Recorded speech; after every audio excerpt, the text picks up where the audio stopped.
Good afternoon, ladies and gentlemen. Welcome to the Youth Engagement section, sharing with Young Filmmakers. Today, we are honored to have filmmakers from both Hong Kong and overseas joining us. Without further ado, may I invite our moderator, Mr. Maurice Lee, partner from Maurice W.M. Lee Solicitors, also serving member of Hong Kong Film Development Council, together with our filmmakers. Film producer, Mr. Andrew Havia, and director of Sons of Neon Nights and Rigor Mortis, Mr. Juno Mark, to come on stage, please.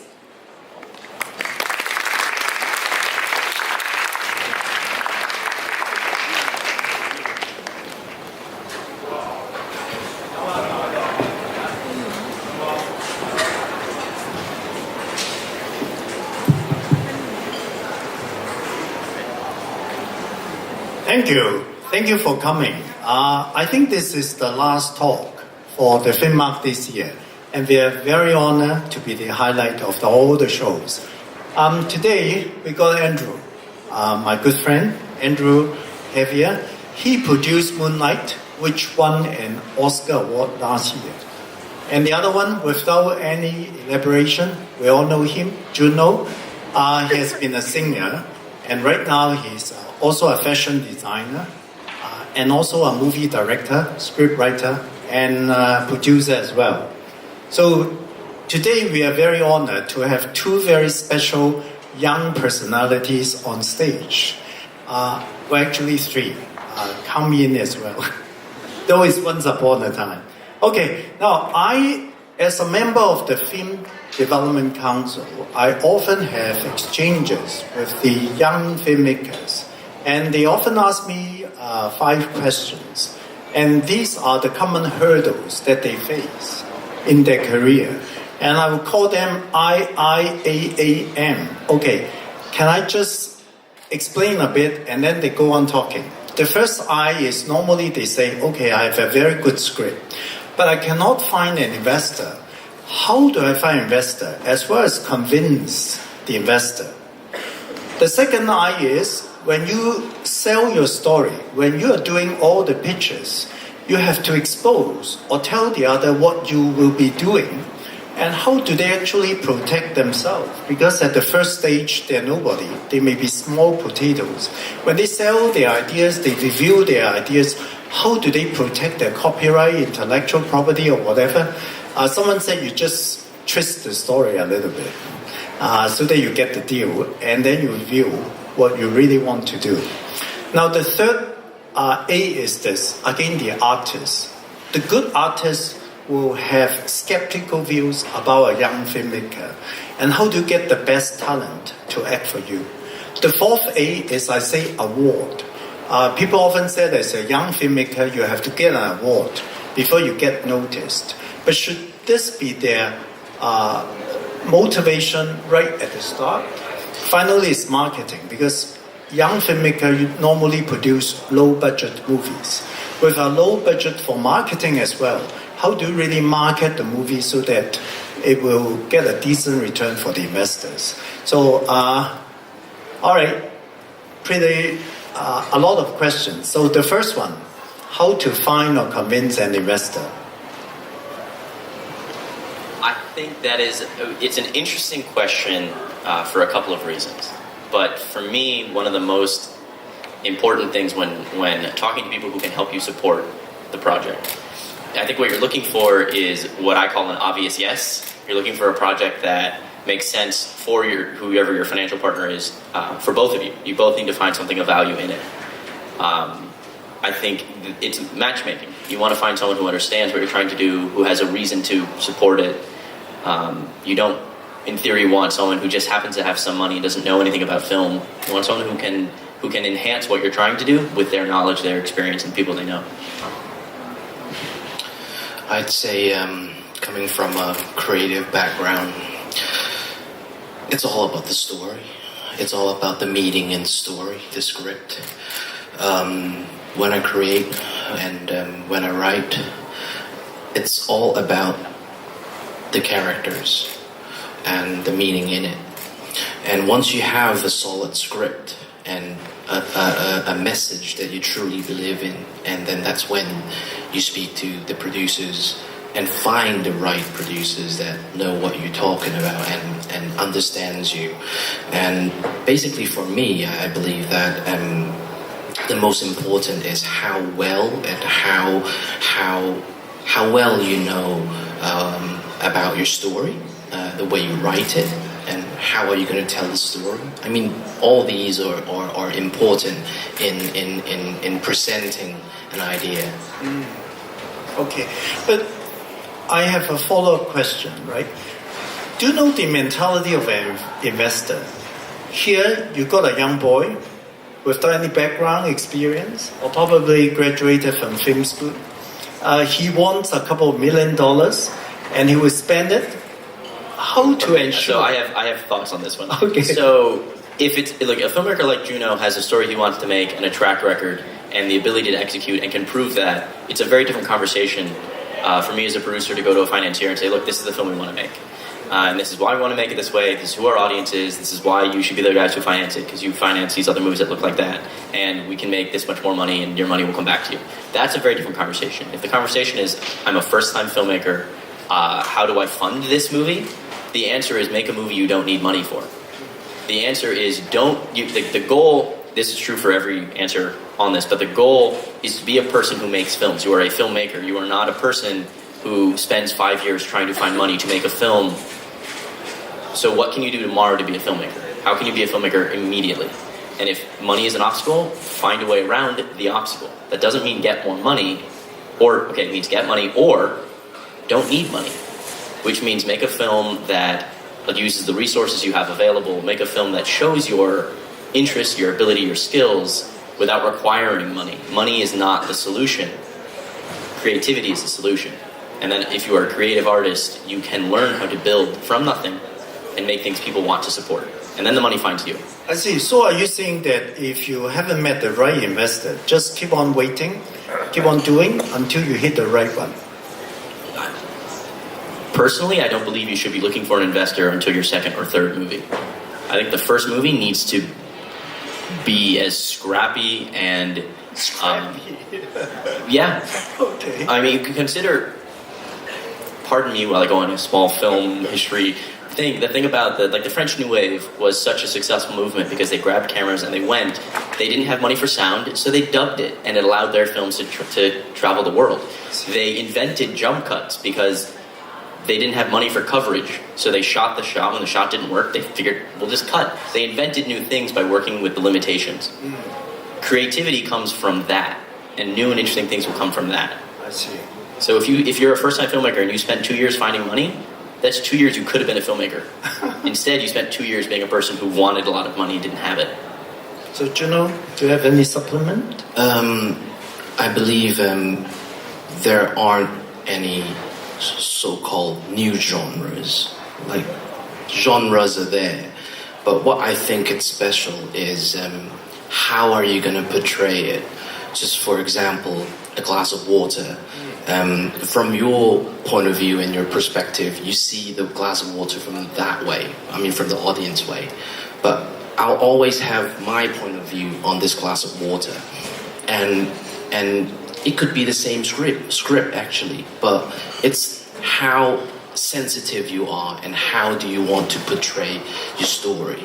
So I'd say, yes, there are mixed genres, but it's not a bad thing to work on a genre film or any type of film as long as you have your angle for it. That's most important. I think on that, there's something really instructive in this idea that, okay, so if we're talking about the bottle of water and the cup, right, the glass we just spoke about, from your perspective, you see the bottle behind the cup. And from Juno's perspective, it's the cup behind the bottle. And how you film that, there's a version of, okay, I want to film it with a crane, I want a dolly, I want 5 lights to light it up from the bottom, and I need a smoke bomb to go off. That costs money. There's a version where you say, you know what, I have an iPhone, it can film it, it costs no money because I already paid for this. It's a way to capture my perspective on where the cup and the bottle is in a way that uses what I already own, instead of one that requires me to go find an investor so I can get a crane, I can get a dolly, I can get 5 pyrotechnic stuntmen. Like, you have to learn to work with the resources you have to make interesting films within a genre. Focus on being a filmmaker, not on looking for things you don't have. Okay. So let's go to the second one. Right, you have to pitch for your movie. How to present yourself, and what should you do in order to get ready, and also how to protect yourself. Any idea? Well, I might not be an expert in how to protect, but because you're protected, right? No, I mean, the way you present a thing is, or a story, is how much you know of it. I mean, that's the confidence that comes with it. It mainly happens because I happen to, so far, I've written my own script. I see. So, I mean, I've wrote my previous one for 5 years. So basically, you know a lot about what you're writing more than anyone else. And by the time you meet producers or even, your cast, actors and actresses, what I like to do is to be prepared. That's really important because for actors to be well involved in acting, you have to provide them not by the materialistic side. It's more like the vibe that you provide for them, whether they are able to step out of their boundaries to be able to assist and act in the film. And as a filmmaker, I mean, as a producer or a director, I mean, that's really important for the film, because if you are not quite sure about the details, then that's when people doubt you and they would simply raise questions. And when you're talking about protecting yourself, I guess that has to do with how you speak and how much you speak about it. How much? Right, and of course there's a lot of technical things, practical things to deal with it. There's such things as NDAs, but I mean, not mentioning all these practical terms. It's more like, if you know your story well, you can tell me a story in 10 sentences. Tell me a story in 16 page. Tell me a story in 100 page. So if you know your story well, you can come up with a paragraph that represents the story. A page, 16 page, 100 page. So it depends on how much you know the story and which angle you want to portray. So what you're saying that you don't have to disclose the 100% details. As a creative person, you should be able to tell the other side that what is the essence of what you will be doing, and that itself is sufficient to convince the counterparty, is it? Right, because I don't think anyone can answer every single question. I think what we can do is be good at what we are doing. I see. But can you share with us personally that have you ever met frustrations when you try to lobby someone to work with you? Of course. I see. I mean, even with your status and standing, it's the same story. Of course, because with different genres or different story, it's a different world. So, for example, when I did Rigor Mortis, it's a zombie genre film, and for my previous film, it's a drama film that has no vampires or no ghosts in it, and you go through the process all over again because you're not working on a sequel. You're not working on something that's related to Rigor Mortis. You're starting something new, and it's true that people who work with you might have questions for you because you might be good at Rigor Mortis. You might not be good at other genres. That's what overall people might have in their mind. They might have questions for you, and that's the communication you have to go through with them to make sure they understand what you're doing. I see. That's one of the important parts. On the idea of convincing people to work for you, I think for me as a producer, there's a rubric I use when hiring for any crew position. And one of them is, are the people I'm pursuing smart enough to recognize a great opportunity? And if they're not, I don't want them. That's it. Like, if people look at the project and don't understand what we're aiming for, But do you dead think weight. confidence can become arrogance? I mean, sure. Sure, okay. Like, yeah, that's a risk, but at the same time, well, I'm not in this to make films that I don't believe in. I see. And, you know, I'm sure Juno's the same way. These are films, he spent 5 years writing a movie. He believes in that movie. If he has to convince someone that it's a good movie, they're missing the point. There are people who are talented, who are committed, who will understand what you're trying to do, and who will recognize that his projects are going to be good projects. They can see his past work and go, oh, you're good at what you do. I also want to work with you. So it doesn't mind you're junior, you're young, you're inexperienced, just be a confident person who persuades. Half the job is convincing people that you're going to make something wonderful. That means it doesn't exist yet. I see. So, like, how do you become a filmmaker? You have to be able to convince people that the movie that doesn't exist yet is going to be amazing. But the Hong Kong practice is often to say, okay, show me your script, your full script, before I even start to become interested. Now, would you do it in America the same way that they ask for the full script? I mean, I think in order for anyone to fully sign on to the movie, they're going to eventually have to read the thing. If I want someone to pay for it, they got to read the thing. So you have to expose your script. Yeah, I mean, I feel like Juno is right in that your initial meetings are, this is my story, I can tell you in 2 minutes, you're not going to recreate my film in 2 minutes. I think what's even more important, though, in what Juno said was he knows his story so well that if I'm a producer, he tells me a story, it's a great crime drama, it sounds awesome, and I think, I'm going to go home, write my own version of it, steal every plot point. It's either going to take me 5 years to make something as good as what he's made, because that's how long it takes to make something that good, or it's going to be such a hassle when there's a guy who's already an expert in the story I want. I see. I'll just go to him. It's like the idea that someone's going to steal my film. Yes, it happens. Yes, there's a lawyer. It's what lawyers are for, and paperwork and ways to protect yourself. But I think the first lesson is that if you're pitching the kind of people you think might steal it, don't pitch them. Filter before you just randomly run up and down the street asking people if they want to fund your movie. Find people you trust, who people recommend, who are not famously known as thieves, and focus on that. And the second one is make a film that's personal, that you are uniquely qualified to make. Yeah. Okay. I would like to offer a little bit about my personal advice as a lawyer. It's really hard to get NDA to be signed, non-disclosure agreement, whatever. Especially in Hong Kong and China as a junior, it's very hard to get the other side to agree to sign. I think what you should do right at the start is, if you want to make a movie, you have to get connected with the circle of people there.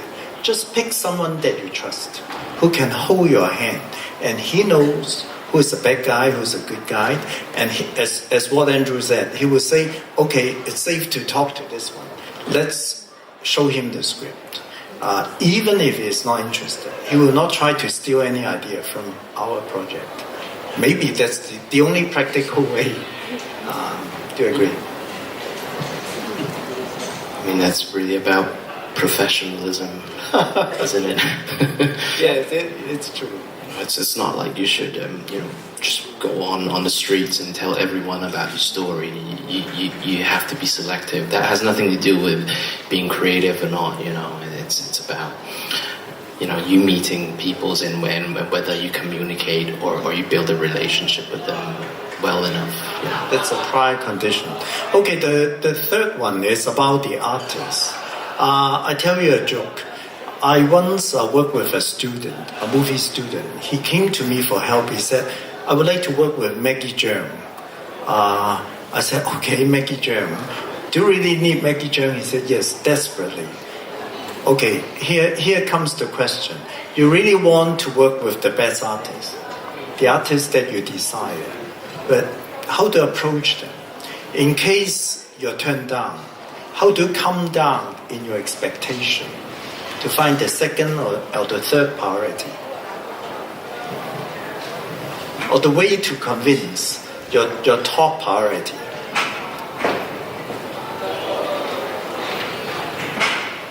What's interesting, so from my perspective as a producer, again, the job is assembling the best possible team, which means if I've done my job, the team is attractive on its own. So, for example, on a film like Moonlight, my screenwriter had just won a MacArthur Genius Grant. He hadn't won an Oscar yet, but he was MacArthur Genius Grant. So it's obvious to a lot of people that he's somebody important. My director is Barry Jenkins. He's phenomenal, right? But if you've seen his previous work, if you've talked to him, if you've met him, you understand that. The other producers we had, Plan B's on the last movie they did with 12 Years a Slave, which also won an Oscar. So suddenly our package looks like we're a rocket ship. So when you're presenting to an actor at that point, it says, we're a rocket ship, do you want to be an astronaut?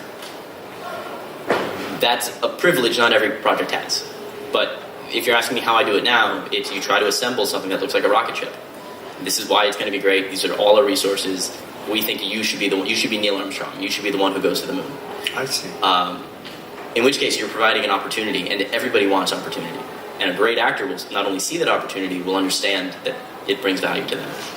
But would the actor say, this junior guy can give me an opportunity?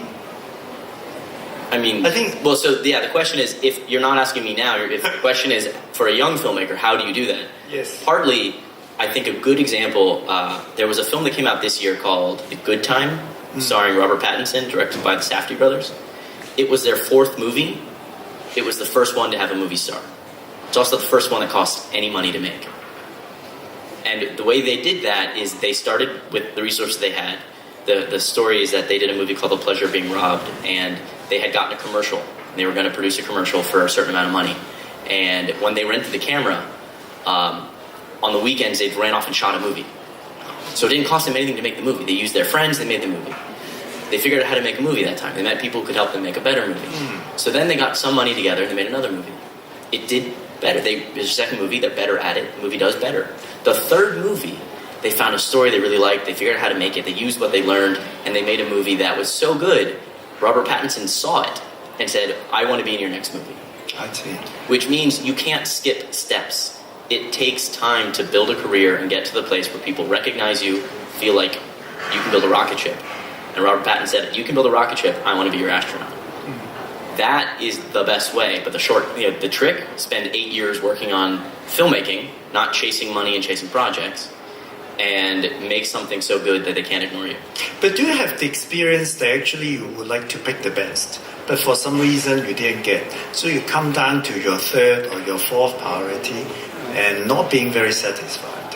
Have you had that kind of experience? I feel like the danger there is when you fall in love with a choice you don't have. I have a first choice. You should have options, and you should try and see who is available. But the idea of falling in love with someone who hasn't committed to your project, who you haven't talked to, it's a foolish thing to do. You're setting yourself up for failure. I see. That's not how I would approach it. Good answer. So everyone can be my top priority. That's your answer. You want who's best for the job, and that also requires them being available and being interested.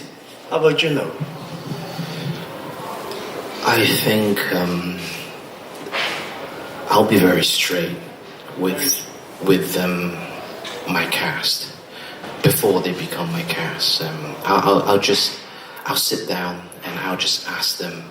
Let's say, of course, if you're dealing with a new face, that's a different thing. But let's say they are someone. The first question that it's not a question. I'll be straight with them. I'll ask them whether, do you want to be a celebrity? Because being a celebrity, you can attend events or a lot of other things. Or do you want to be an actor? So becoming an actor, it's more about you portraying a person, and that relates to your story because it depends on how well and how deep your story is, how detailed it is. So once they've answered you, whether they wanted to act or they just want to attend and be a celebrity. There's a huge difference in it. So as soon as you have to meet the right people. When they wanted to be an actor or an actresses, that's when you have to provide that space for them to act. I mean, first of all, we have to understand that coming from a celebrity's point of view or a well-known actor and actress's point of view, they might get offers every day. Or there's a huge stereotype in Hong Kong for a lot of actors and actresses. So I'd say, some actresses, they're well known for romantic comedy. So they might get 10 romantic comedy script and offers every single day. So it all goes back to how well do you know your story. And if you have your point of view on that story, I think normally for creative people, if you're interested in something, you want to know more about something. And of course, if you say, you're mentioning something that's not even interesting, then that's another thing. So I guess it's more like, you have to tell people what kind of film are you making or how well you know what you're doing. That's when you establish this trust. It doesn't happen overnight. It might happen over 10 meetings or 3 months or even longer. But as Andrew said, it's a phase that you have to go through as a filmmaker, no matter you're a scriptwriter. I mean, especially when you're a director and a producer.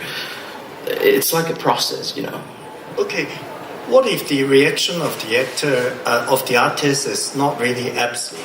Very often they say, well, let's wait, or wishy-washy, or buying time, or making demands. How would you deal with that situation? Well, I think what Juno said there about the opening conversation, do you want to be a celebrity, do you want to be an actor, is about pitching the opportunity. And right away, they're filtering themselves out. No, I don't really want to be an actor. Really? Well, then I don't want to talk to you. And it gives you control in a situation rather than please be in my movie, you're so famous, you'll help me. That doesn't help anybody. And that gets in the way of the work. And he's establishing from the very beginning the tone of the job and says, this isn't about the money, this is about the work. And if you believe in the work, then I want to talk to you. If you're not a professional who doesn't believe in the work, you just want money so you can go on a fancy trip, great, this is not your rocket ship. We're not going there, we're going somewhere else. So you won't wait if it's a case of procrastinating? I mean, there are plenty of reasons people procrastinate. Sometimes they have other offers, maybe they're available, maybe they want to be available but don't know if another project is landing. You have to consider that everyone is busy. An in-demand actor has a lot of offers. How you convince them is specific to the situation.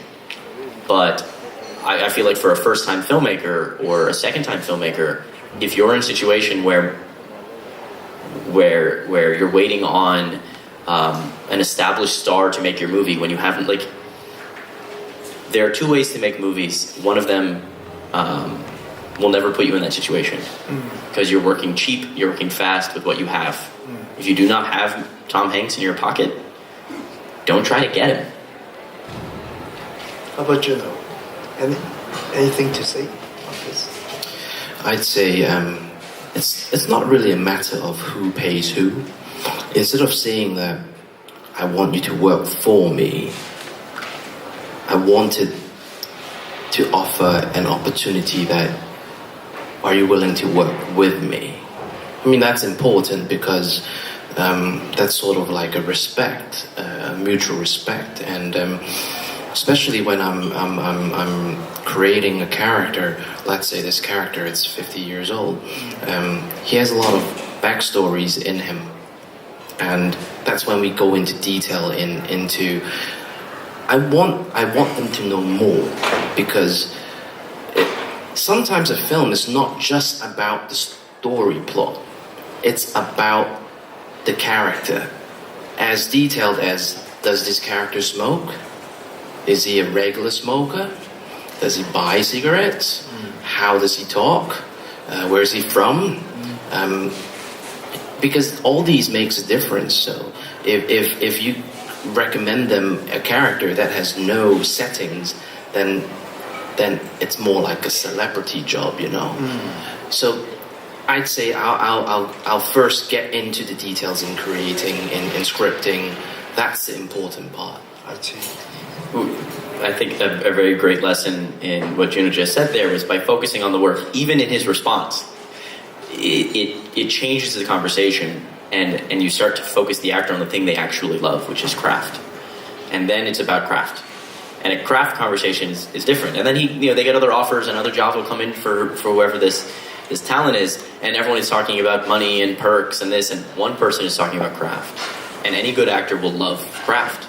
That's why they got into it. It's not a great job if you don't love the job. And by focusing on that, you're very clear what the opportunity is, and you're positioning yourself as something more than money. You're positioning yourself as an opportunity that transcends your per diem. Well, my personal advice is, although it's not easy, I think it's more effective to get the opportunity of talking and seeing the artist himself or herself.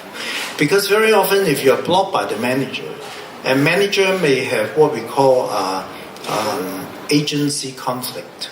That is to say, an agent's objective may be for profit, and he may not fulfill his duty to the principal, that's the artist. So it's important, especially if you have a low budget, you have to see the artist. What I feel is very often an artist has fire, but the manager doesn't. So that may be a practical tip anyway. Alright, so the fourth one about award. Now in Hong Kong or maybe in Asia, there's generally a myth. Saying that because it's a low budget movie, the box office will be terrible. So what you should do is before releasing the movie, just parade your movie around a number of film festivals, get some awards. It's easier to market the festival. It's almost like a myth these days. So how do you see that? I have thoughts on this one. Yeah. I think let's break down that myth for a second. What good are awards? And the idea is they do a couple of things. They validate the work and say other people have approved it. They help people who don't know the work to go, oh, it must be good. At least a jury somewhere thought it was nice. Exactly. But ultimately what they do is they distinguish the work. There are 500 movies, one of them won an award. Oh, it's a little bit taller than all the rest. So the question, I think, needs to be, how do we distinguish our work? And that doesn't happen afterward. It's not I made a movie, now I have to win awards. It's you need to make the kind of movie that will distinguish itself, awards or not. So if 500 people are making movies, do the one thing that the other 499 people are not doing. You have to make a movie that takes a genre that already existed. The rigor mortis you were telling me earlier, Juno, was a comedy genre that you eliminated the comedy from. You made a version of that movie that had never existed. You took a familiar thing and made it very new. That distinguished it from a tradition and a history and said it broke in a new way. So you're going to pay attention to the thing that goes the other way. If a herd is going that way, go the opposite. You will distinguish yourself, and then the awards don't matter because you've achieved the same result. And you've achieved it from day one. You've made work that is interesting and distinguished from conception. And then your execution is just following on that path.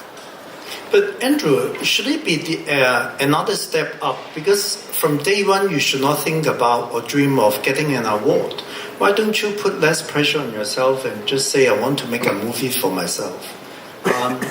Would it be better rather than to say, well, it's a good movie, how I distinguish myself from the other ordinary movies, so that basically you're still targeting at an award. Is it true? I mean, a part of me feels like that this is a question where Juno and I would have different answers. I feel like as an artist, the job is focus on the craft. Always, always, always make the best thing you can make because you love the work. As a producer who's interested in getting my financiers repaid, making a movie that allows us all to continue making movies, have a sustainable life, my responsibility is to make sure people see the movie. I see. But awards are not the goal. Awards are a consequence. So to be outstanding is always part of the consideration on your mind. I'm not interested in making mediocre work. I see. But that doesn't mean I have to win awards. It means I need to make work that respects the craft, but distinguishes itself. It needs to exist because no one is making films like this this film has never been made before in this way by these people. It has to be work that is something people will talk about. Like, why would I? The thing about the internet is it has given us the history of like every movie that's ever been made. We can all watch on our phones right now. So you can't remake a film that already exists. You have to make a new thing. You have to distinguish yourself through craft and through art by making something new. That's it. How about Juno? I'd say it all go back to arrogance, because first of all, I don't think anyone here or anywhere can guarantee a box office or guarantee an award. First of all, what kind of film are you making? Are you making a film for an award, or are you making a film that you want people to enjoy, that it touches people? So basically what I think is, I mean, there are award-winning films that might not be your cup of tea as an audience. It's not about that it's an award-winning film so everyone has to love it. I mean, even if a film that doesn't do good in box office, it doesn't mean it's a bad film. Box office and award or even film festivals, it requires a lot of different issues and matters in it. And I think those shouldn't be the first thing you think about when you're about to make a film. Because can you tell me that, I'm going to make a film and I'm sure the judges will love it? That's a pretty arrogant thought, just to have it in your mind, because if you're making film as a craft, you want to make a film or a product that you truly like, and whether, of course, everyone wish that the film shared among a lot of people like it, but it shouldn't be about the what kind of awards that I've won. It's not about the awards that got you into making films in the first place. So I'd say that's my point of view. I think Juno said it really well. Again, focusing on the craft. You're making a thing that connects with an audience and communicates an idea through the craft of filmmaking. That is the priority and the goal. Everything else is noise. Everything comes after. I was somehow puzzled by the word craft. I mean, wouldn't be the right word? Should be art or craft. I was curious. Why do you somehow look at it from the craft point of view? Normally we talk about art, but you practically push it down to craft. Is there a reason, or just convenience? I'd say definitely it's a craftsmanship. It's a craft. Yeah, because a film, there's just so many positions involved, and of course you want to work with people that they are good, that you respect them, that you wanted to work with them, and then that's why I think each of them require definitely a certain craft in it. Yeah, my feeling, my personal belief is that we can focus on the craft. That's the thing you control. How many hours you put in. Do you do the work? Do you do your script breakdowns? Do you do your rehearsals? Do you plan your lighting diagrams? It's all very mechanical in terms of, if you're going to light a room and it's going to look a certain way, you have to have a truck. You have to have logistics. You have to have a gaffer plugging it in. You have to have things that are tangible and real and need to be moved and need to be organized by craftspeople. My feeling is that we aim to make art through craft, but you can't really control the outcome in that way. You can focus on the process. You can make work to the best of your ability. You can be focused and driven and dedicated. And if it connects and the magic comes through and you're good at your craft, you can make something as ephemeral and powerful and long-lasting as art. You're aiming for it, but you get there through craft. For example, I'd say like storytelling is a craft. Because at the same time, just please tell me a good story. And the way you tell it is definitely a craft, because I think the three of us has different ways in telling a story, and we have our own way of telling things, Now I understand. So basically, you have to go between or maneuver between craft to art. But art is accidental, but craft is your duty, right? That's almost like your duty. You have to ensure that there's craftsmanship in your movie. Right. I wouldn't say art is accidental, but it is a consequence of the craft. I see. Great. Okay, the final one. Marketing your movie. Especially in Hong Kong, the budget is so low. At the end of the day, after you complete everything, the investor will talk to you, say, sorry, I only get $300,000 for you to market the movie in Hong Kong. Very little that you can do. Is there any effective way that, without spending a lot, that you can market your movie effectively to your target audience?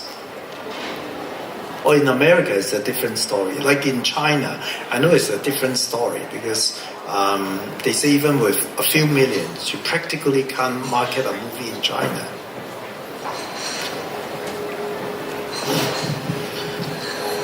I mean, there are a lot of ways of how you market a film.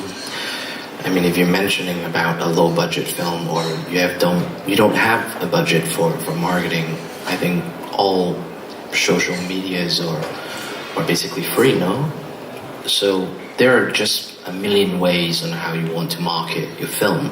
But of course, I'm not mentioning what type of social media you use, because how you market a film involves the poster of it, the artwork of it, the photos of it, the trailer of it, the music of it, the score. So all of these come, it's basically it starts from the beginning, how you want to portray this film. As I said, So you're saying that you have to plan this right at the beginning, not at the end of the movie and say, oh, I have to do marketing. No, I can't say that, I might not be good at marketing. You have, maybe there's someone else that's better than I am. But it's more like, it's the work itself that's the most important. I mean, you could be very good at marketing, but as people watch it, they might not like the film because it's not a good film. So it depends on which angle we're coming from, because there are people that are good at marketing a film, but whether this person is, he could be a director at the same time, and a marketing person, and a producer, and a scriptwriter, and an actor. You just don't get that all the time, and it's normal. It's normal that we're not capable of doing everything. That is really humane. That's really true, and pure. I would piggyback on that and say I completely agree that it begins at the beginning, but it begins with this idea that you have to make a movie people want to watch. They have to want to watch it on purpose. They have to say, I would like to see that movie. If you have that baked into the idea, you're telling a story that's engaging, emotional, relevant, like all the things that go into project selection will carry you through marketing. If you make a film that nobody wants to watch, you can put as many billboards as you want, and it's not going to work. Plenty of movie studios have gone under thinking, I'll spend $100 million, put someone famous in a movie. We didn't bother to check. Does anyone want to watch this movie? Do you want to see this? Is there anyone who wants to watch this movie? They ask that after. That's too late. You need to know immediately, do people want to watch the film? Is it a film worth making? Does it distinguish itself from the other millions of movies that get made every day and the millions of movies that have already been made in the history of filmmaking? So if you start with that, how do I make, what is the film that people want to watch? Then the question is, how do I tell it in a way that is artful with craft, and how do I bring in the music and all these other elements? And then the marketing is its own art form. But if you start with a film that people want to watch, then you have a film people will talk about. I saw this great movie, you should watch it also. Okay, talking about marketing, very often the investor would say at the beginning that you have to plan yourself systematically or strategically. They will often ask, well, what is your target audience? What is your target market positioning? what is the market segment you talk about? Somehow they think they scientifically divide the market into different layers. And it seems that for low budget production, you have to target at a specific group. Do you agree? I mean, or should I just say, well, that's for everyone who likes my movie? And I know we've talked a bit about genre on this panel, and I think on its own, genre is helpful because there are people who like a certain type of movie. The people who will watch a horror movie are the people who watch horror movies. If you like horror movies, you might want to watch another one. And genre helps you understand who exists, how to get there. There are film festivals just for genre movies, just for horror movies. So that is a helpful and simple way to identify your audience. But I think I can actually give a case study here. My experience, A24 is a company that financed and released Moonlight, and they are one of the best at taking small films and taking them wide and getting people to see them and using social media and smaller marketing budgets to really connect. But so from our film, the experience I would use is when you look at Moonlight, it is not obviously a film that would play around the world. It would not obviously connect to an audience in Hong Kong, and I have spoken to our distributor here, I know it played here. The film was a very specific and personal story for everybody involved in making it about a very specific audience. And with a film like that, it could have been positioned as a gay coming-of-age story for a black audience. And that would have been a very specific audience. Very easy to say, this is who's going to see it, we're going to play it in cities, we're going to play it and pitch it that way, it'll play at these film festivals. But A24 understood that the film had potential to connect across audiences. So they pitched it as the story of a lifetime, not the story of one man's coming of age where he understands his sexuality. That is a more universal way of pitching the same story. It's a story of a person's life. That seems more relevant than a story of an LGBT story in the African American community. We're all people, we all have lives, and suddenly you're talking about the movie in a way that feels like it can connect. So marketing is a subtle shift, but understanding who wants to watch your movie and how do you convince people who may not be your first choice or would be the obvious choice, how do you convince them they want to see it also? Fundamentally, though, it goes back to making a film that people want to watch. Basically, he said everything that I wanted to say. Okay, so the message is you have to target at a certain group, but at the same time, it should be a movie that's pleasing or pleasant. No, I mean, I don't agree with that. What I do believe is that as producers and as storytellers, you need to understand who your audience is. If Juno and I are telling a story to a bunch of 5-year-olds, we will use different language. We will talk in a different way. We understand who our audience is. They're children, and Juno would make a different film for a group of 5-year-olds versus a group of 60-year-olds. You need to understand who you're aiming at and who finds your story interesting. So it's not a target, it's basically a mirror. Do you agree? It's a mirror. Agreed. Okay, good. All right, can I leave some time for the audience? Now we have covered topics, useful topics, like how to find and convince an investor. How do you protect yourself or prepare yourself when you are doing the pitches? How do you convince the artist? Is it right to anticipate an award? And finally, how to market a low-budget movie? Now, are there questions from the audience that they can share with you? Any question? Just raise your hand, and can somebody pass the phone to them, the microphone to them? Hi, thank you. That's very informative. Can you introduce yourself? My name is Jennifer. I'm a writer. I live here in Hong Kong. And my question is for both of you, actually, but I guess mainly for Mr. Havia. When you're transitioning from short films to features, what were maybe like your top 3 lessons you learned when you ramped up your production? Ooh, that is a good question. It can be 1 or 2, Yeah, I'll do my best to answer it. I think the lessons that I took from short films into features, especially when you're talking about low budget features, is that honestly, okay, so here's the best example. There's a filmmaker I worked with. Her name is Amy Simons, and Amy and I did a short film together called When We Lived in Miami. and I think we had $7,000 to make the short. Then we went on to make a feature called Sun Don't Shine, and we had a little bit more money to make that feature. Not a lot more money. Every low-budget movie we talk about here is higher budgeted by several factors.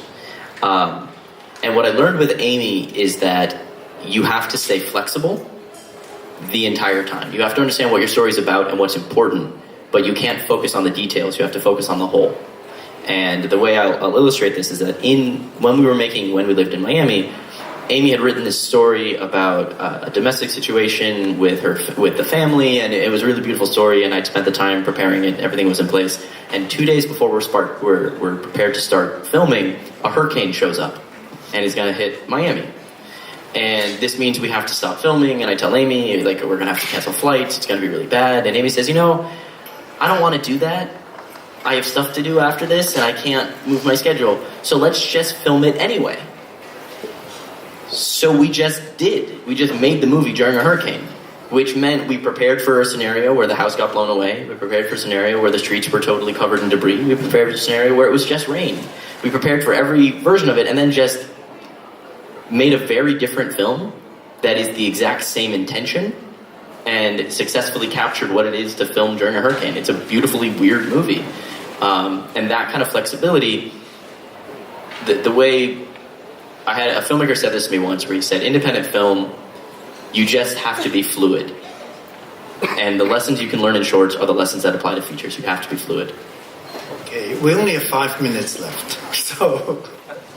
I mean, definitely, these are the magic moments, shooting a film in a hurricane, that's once in a lifetime thing. You can't literally, I want to book a hurricane to be here for a hurricane film. So, I mean, these are the magic and moments that when we're making films, these are, the sparks.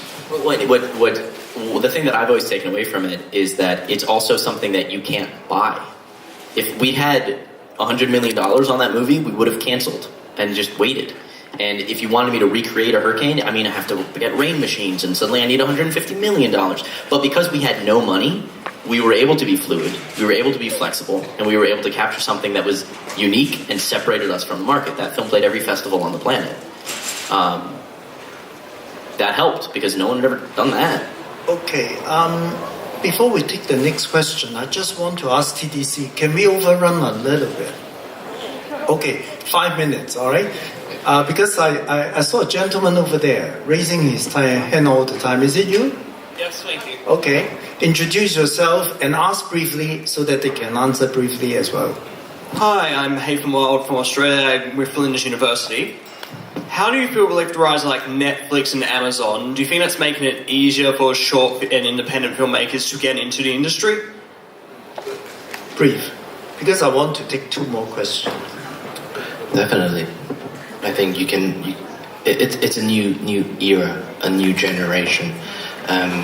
We are able to deal with the length of it. How long should this story be? It could be a series, it could be a film, it could be a 2-hour film, a 3-hour film, a 60-minute film. I mean, these are all great, actually great platforms for filmmakers. That's what I think. I agree. I think the switch is we get to be storytellers. And when you talk about you're a feature director or a TV director, no, I'm a storyteller. I work with the platform and I figure out what's best for the story. And also in Hong Kong, someone would think a net movie is inferior. I think all of us don't agree to that, right? A net movie is as good as a cinema movie. Anyway. Yeah, I think quality speaks for itself. So that gentleman. My name is Marcus. I'm based here out of Hong Kong and in Europe. A very quick question about, my question is, what's the kind of spin we would give towards investors for short films and perhaps low budget films that have a high probability of not making a wide distribution? What is that incentive we can give to investors, especially for first-time filmmakers, to put money into a small project or mediums, low budget film? Very good. What's the incentive? And personally, I don't believe you should be spending money on your first projects. I think you should make them Like if you're at a situation where you want to make a short film, you just need $50,000 US, you're doing it wrong. You shouldn't be doing that. But someone giving 7,000 to invest. I mean, like, from my own experience, what we did to do that is we started a film festival, and what we did is we would produce the work and screen the work, and we tried to make our money back on the tickets for the who wanted to come watch the movies. That taught us how to make movies people wanted to watch, and it also meant we made movies for no money. Like we shot them on the phones we had, we shot them with the equipment we had. We learned how to tell good stories without spending money, and then once we were doing enough and enough people were showing up, people with grant money showed up and said they could support us. And then it wasn't investors, it was grants. How about you? I believe that you can make films with various equipment. It's not about, we shoot on film, then this is a film, or you use an Alexa camera, then this is a film. No, it's not. It's about the story and how to portray that story. So I think your answer is, if for that kind of movie you get an investor into the picture, that's not right at the start, right? That's how I perceive. In a way. I mean, if it happens, then of course that's a different story. But you can definitely make a film with a very intimate way. You can use your phone. You can use various equipment. I mean, even as we're speaking, I mean, different examples such as let's say violence. You can get violence out of gore and guts, but there are violence in dialogues. I mean, just by not speaking, there's violence in the air. So what I'm saying is, all these kind of elements, each has their own representation. And that's the fun part about making a film, because you get to choose your way in portraying these elements. You can portray love in various different ways, violence in very different ways. There's not a rule to it. That's what I'm trying to say. Okay, I think we run out of time. Sorry about that.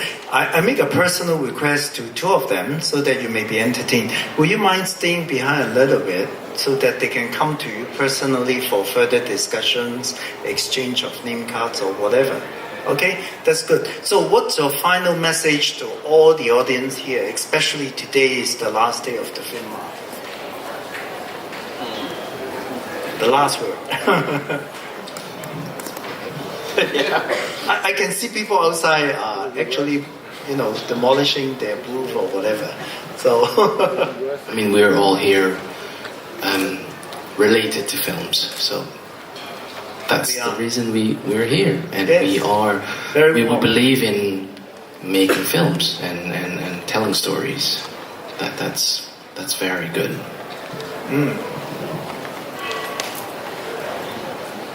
I feel like it's important to understand that filmmaking is both a privilege and a responsibility. I think the opportunity to make films is extraordinary, and I think the influence they have and the way they can affect and connect and communicate and bridge gaps and bridge cultures is an extraordinary opportunity to improve the world from the work we make. And I think ultimately that's the takeaway when you're making these things. Do they need to exist, and why this particular film? And I think if you focus on those things, the rest will kind of sort itself out. Make a film that people want to watch, that actually improves the situation in some way. Thank you very much. Thank you for the encouragement. I'm sure a few years later, from the floor, will come some of the best directors in the world. So thank you very much.